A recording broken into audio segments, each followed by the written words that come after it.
Another thing I was fascinated with this particular piece was the shadows.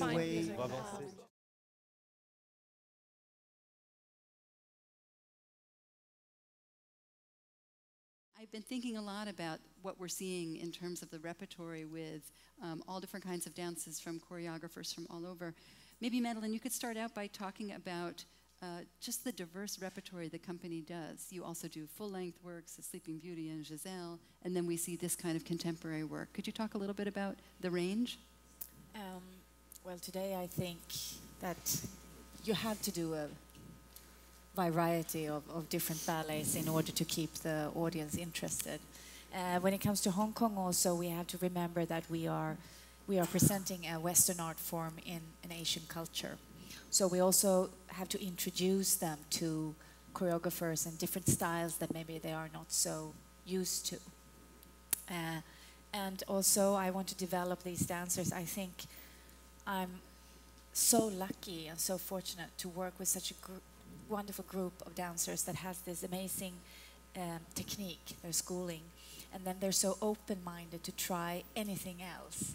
And everyone I invite get absolutely excited to work with the dancers. So I try to develop the audience and I try to develop the dancers. So both of you trained in conservatories in mainland China and then came to Hong Kong. That's and right. so that you grew up maybe doing more of the classics like Swan Lake. And so to do something like some of the works we saw tonight, a very different experience. Could you say something about why you decided to come to Hong Kong for the opportunity?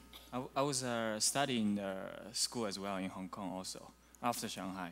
So I find that Hong Kong is combined Chinese influence and Western culture together. So it's a mixed city for me. For me, it's very interesting. There's lots of going on, so many elements. Yeah.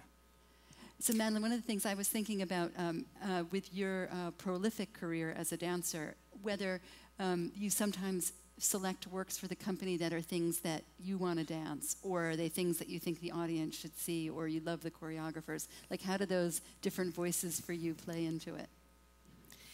It's a mixture.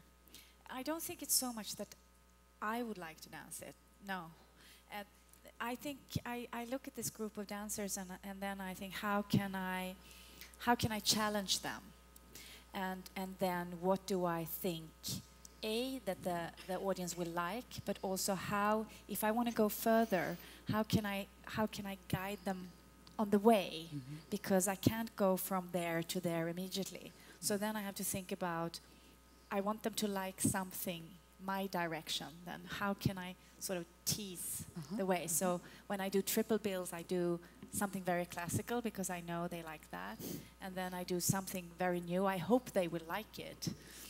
And something in between, a little pas de deux and a little guest or something. So just to slowly introduce them the variety of flavors. So could you say something, Jia-bo, about the opening work? You're the dancer in the blue dress, and I feel like in this piece you really have to have a sense of character more than some of the other works on the program. And could you talk about what that's like for you to sort of be another person on stage? This woman is very old, and the other two dancers is her memory, and the feeling is about movement, not steps. So the movement, the feeling is very important. So that you really have a sense of that woman, the other woman being you in the past as you're dancing it.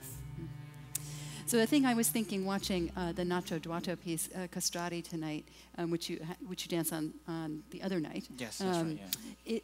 I'm struck by how different that dance is from a more classical understanding of that movement. And if you could just talk about the experience of learning, all that sense of momentum and the partnering with men and some things that are unusual with a classical training. Yeah, it is very new for me in the beginning. I think all the guys trained very hard from the coach who teach us the step.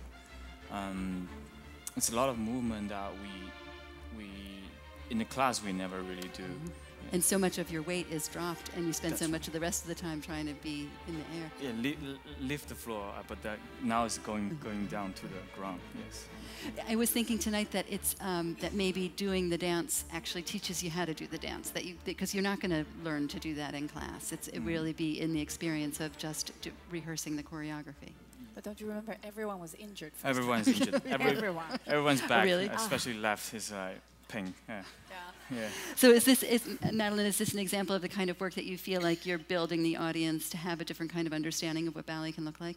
And then I want to show that I think our male dancers are absolutely amazing. And I want to show them off, because in the past that kind of repertoire was not so much in the company before. So I come there and I see these beautiful dancers, and then I want to go like, okay, I want to show them off. I want to show this audience what male dance can be. And I think this piece is quite good for that.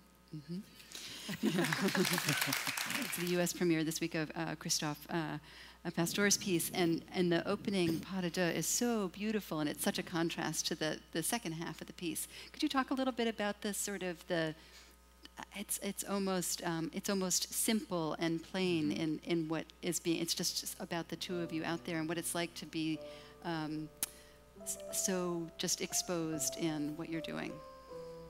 I try to do less than normally I do, because the music is quiet, calm, and what they ask is like bring the feeling from inside of your body.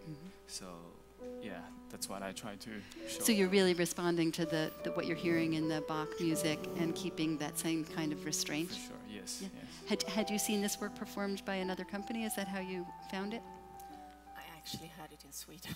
Oh, you did? Excellent. It was one of my first, the first things. It was quite funny because Krzysztof Pastor was one of the applicants for the role as artistic director at the same time as I did. So, and then I got it, and I immediately called him and said, you want to come set a piece? And this was the piece he said. And then I felt when I came to Hong Kong, this would suit these dancers. Oh, it's maybe you could say something about the costuming. It's from the sort of austerity of what we see in the first half, and then the crazy variety of silhouettes and colors and fabrics. I think she's been inspired by the Baroque dance, and then she did something modern. The critics in Hong Kong hated it. They absolutely hated the costume. That was one of the things. They were like, these hideous costumes. I think they're nice. This is a question, if you couldn't hear it in the back, about the talented men of the company that we really see displayed in the Duato piece, and how do you find men who are so beautiful?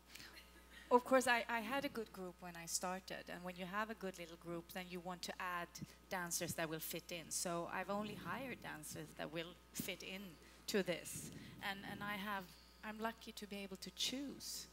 And I think that the Chinese dancers, they have this amazing training, and I think in the old days they were measuring you, right? So they only took the right bodies. So that's how you start. But then I want to have, or we should have, like 20% Western faces in the mix.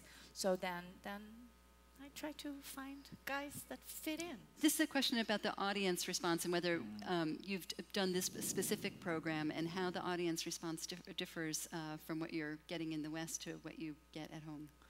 We've never done this combination, so we've done it in different combinations. How do you think? If you compare the reaction here to Hong Kong, how do you feel the difference in response? I love you guys. I love you guys. I love you guys standing and clap. Oh, thank you. Actually, I remember last time we were here, after one of the pieces, the whole company was on stage, and the audience was standing up, and I saw, it was the first time these dancers had ever experienced something like it, and I remember they all were just like,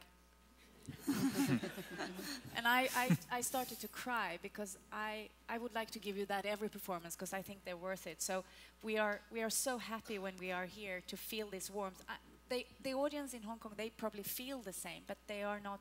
It's a different kind of. It's a different way of expressing it. So sometimes as a dancer, you need this. So we're happy to be here, right?